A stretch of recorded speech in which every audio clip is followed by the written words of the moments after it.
আর পশ্চিম এশিয়ার যুদ্ধের পরিস্থিতির জন্যই তেল এবং গ্যাসের দাম যে বাড়বে এই আশঙ্কা শুরু থেকেই হচ্ছিল। গ্যাসের দাম 1-2 টাকা নয়, একেবারে লাফিয়ে বেড়ে 60 টাকা বাড়লো। ব্যারেল প্রতি অপরিশোধিত তেলের দাম $90 পার হয়ে গিয়েছে। যুদ্ধের মধ্যে আন্তর্জাতিক বাজারে ফের লাফিয়ে বেড়েছে তেলের দাম। 2020 এপ্রিলের পর আন্তর্জাতিক বাজারে সবচেয়ে দামি হলো অপরিশোধিত তেল। আন্তর্জাতিক বাজারে ব্যারেল প্রতি তেলের দাম ছুঁতে পারে $125।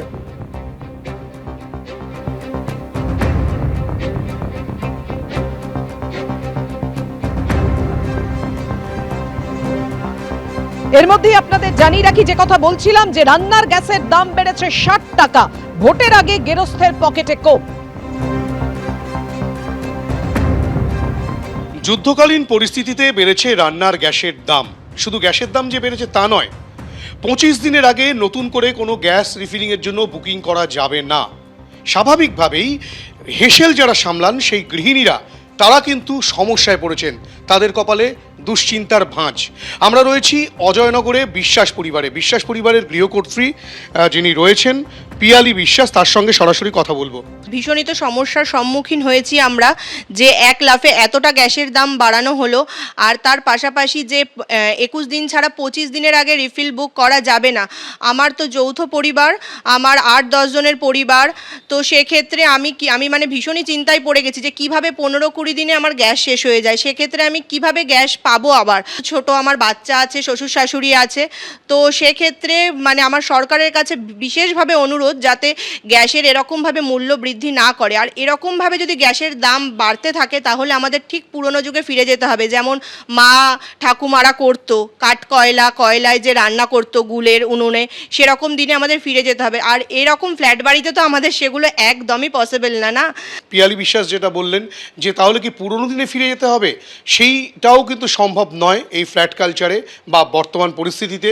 দ্বিতীয়ত গ্যাসের দাম বৃদ্ধি, তৃতীয়ত এই যে যুদ্ধকালীন পরিস্থিতি চলছে তাতে কি আবারও সেই সময়সীমা বাড়ানো হতে পারে, গ্যাসের দাম কি আরও বাড়তে পারে, সেই দুশ্চিন্তায় কিন্তু একাধিক পরিবার। ক্যামেরায় অভিজিৎ দত্তের সঙ্গে হিন্দোল দে, এবিপি আনন্দ, কলকাতা।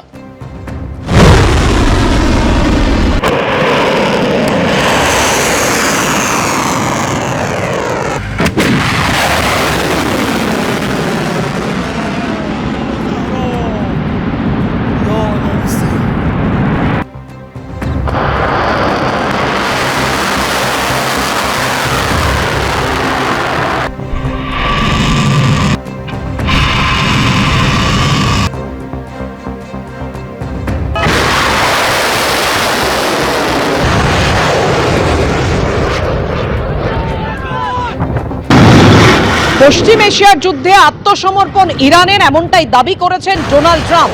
প্রতিবেশীদের কাছে ক্ষমা চেয়ে ইরান দাবি করছে যে তারা আত্মসমর্পণ করছে। ডোনাল্ড ট্রাম্প এমনটাই দাবি করেছে। আমেরিকার কড়া অবস্থান ও ইসরায়েলের আক্রমণের জেরেই আত্মসমর্পণে বাধ্য হয়েছে ইরান। দাবি ডোনাল্ড ট্রাম্পের, অর্থাৎ মার্কিন প্রেসিডেন্টের। আমিও ইরানকে স্বাগত জানিয়েছি। ইরান আর পশ্চিম এশিয়ার হিরো নেই, ওরা এখন হেরো, কটাক্ষ করেছেন ট্রাম্প।